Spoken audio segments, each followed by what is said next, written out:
हम शर्मिंदा है तुम्हारी मांग के सिंदूर की कत्ल करने वाले आज भी जिंदा है। हम शर्मिंदा है। हमने उपसभापति महोदय आतंकवाद के नाम पे हमने कभी राजनीति नहीं की। आतंकवाद के नाम पे चाहे कुछ भी हुआ है उपसभापति महोदय, हमने दलगत राजनीति से ऊपर उठ के देश के हित में हर वक्त जो भी सरकारें रही उनको समर्थन किया है। यही इसी पार्टी की सरकार रही। रघुनाथ मंदिर पे हमला हुआ, लाल किला पे हमला हुआ, अक्षरधाम पे हमला हुआ, हरेन पंड्या की हत्या हुई, वो भी एक प्रधानमंत्री थी इंदिरा गांधी जी। 7वां बेड़ा अमेरिका ने कहा भेज रहे हैं, उसने कहा तुम्हें जो करना है कर लो, 7वां भेजो 10वां भेजो, मेरे देश की जनता और हमारी फौज हम तय करेंगे कि पाकिस्तान के साथ हमें क्या करना है। कि सिंदूर अभी पूर्ण नहीं हुआ, अल्प विराम है। क्या आप अभी इस सिंदूर पे वोट की राजनीति करने निकले हैं? अरे मैं राजनाथ सिंह जी आपको भी याद दिलाऊंगा, आपकी इज्जत करता हूं। हमारे वहां हमारे धर्म में सिंदूर तो कुंवारी बेटी टच भी नहीं कर सकती है। आप सिंदूर बांध के वोट की राजनीति करते हो, शर्म आनी चाहिए इस पे। धन्यवाद। हमारे वहां हमारे घर में घुस के जिन आतंकवादियों ने बुरी तरह से हमारे जो लोग शहीद हुए, हमारे नागरिक, ऑपरेशन सिंदूर के दौरान हमारे जाबाज जो जवान शहीद हुए, मैं सबसे पहले विनम्रता के साथ श्रद्धा सुमन समर्पित करता हूं। माननीय उपसभापति महोदय, मैं कहूंगा हमारी उन बहनों का जिनके माथे का सिंदूर की कत्ल हुई है, मैं उनके लिए कहूंगा कि हम शर्मिंदा है तुम्हारी मांग के सिंदूर की कत्ल करने वाले आज भी जिंदा है।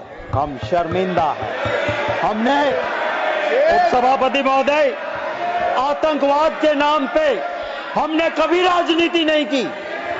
आतंकवाद के नाम पे चाहे कुछ भी हुआ है उपसभापति महोदय, हमने दलगत राजनीति से ऊपर उठ के देश के हित में हर वक्त जो भी सरकारें रही उनको समर्थन किया है। यही इसी पार्टी की सरकार रही। रघुनाथ मंदिर पे हमला हुआ, लाल किला पे हमला हुआ, अक्षरधाम पे हमला हुआ, हरेन पंड्या की हत्या हुई, हमारी इस पार्लियामेंट पे हमला हुआ, उरी हुआ, पठानकोट हुआ, पुलवामा हुआ, पहलगाम हुआ, और आतंकवाद के आका को एक कांधार जाके छोड़ने गए, और उसी वक्त भी हमने राजनीति नहीं की।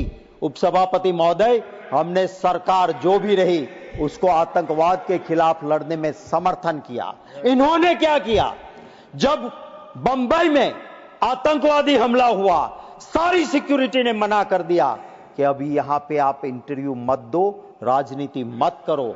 आज के प्रधानमंत्री गुजरात के मुख्यमंत्री थे, वहां जाके प्रेस कॉन्फ्रेंस ताज होटल के सामने करके राजनीति की, ये उनका इतिहास रहा है। माननीय उपसभापति महोदय, मैं सैल्यूट करता हूं हमारी जाबाज फौज के।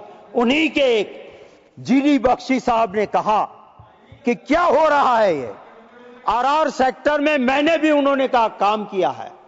जितनी फौज थी कटौती कर दी, 2 सेक्टर के लिए, जो 1 सेक्टर में फौज रहती थी अब 2 सेक्टर में बांट दी है। आतंकवादी घुसे, इसके लिए वजह है तो जीडी बख्शी साहब कहते हैं कि आपने फौज कम की है, उसी की वजह से ये हुआ है। माननीय उपसभापति महोदय, मैं जरूर ये कहना चाहूंगा कि इस देश की वो भी एक प्रधानमंत्री थी Indira Gandhi ji.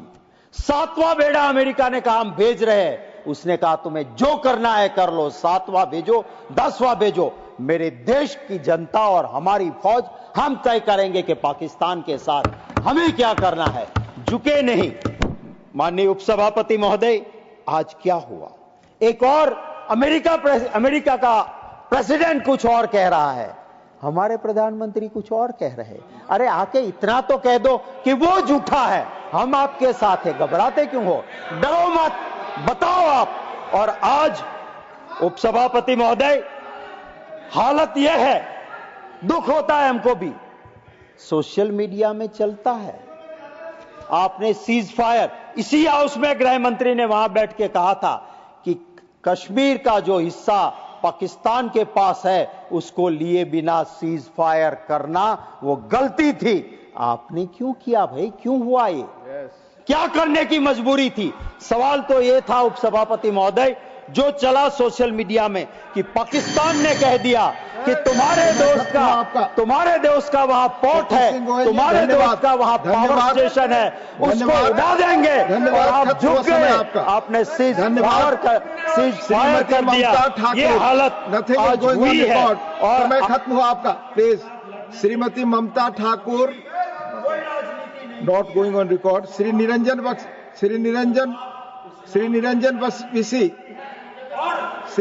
विसी, please. I have already taken more time. Conclude.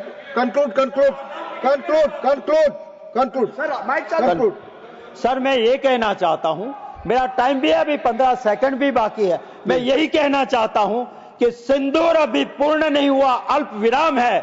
क्या आप अभी इस सिंदूर पे वोट की राजनीति करने निकले हैं? अरे मैं राजनाथ सिंह जी आपको भी याद दिलाऊंगा, आपकी इज्जत करता हूं। हमारे वहां हमारे धर्म में सिंदूर तो कुंवारी बेटी टच भी नहीं कर सकती है। आप सिंदूर बांध के वोट की राजनीति करते हो, शर्म आनी चाहिए इस पे। धन्यवाद। नेशनल दस्तक की आपसे गुजारिश है कि अगर इसको बचाना चाहते हैं तो नेशनल दस्तक को सब्सक्राइब करने के लिए रेड कलर के सब्सक्राइब बटन को दबाएं, फिर बेल आइकन की घंटी दबाएं। नेशनल दस्तक को बचाने के लिए बहुत जरूरी है कि हर खबर को शेयर करें, लाइक करें, कमेंट जरूर करें।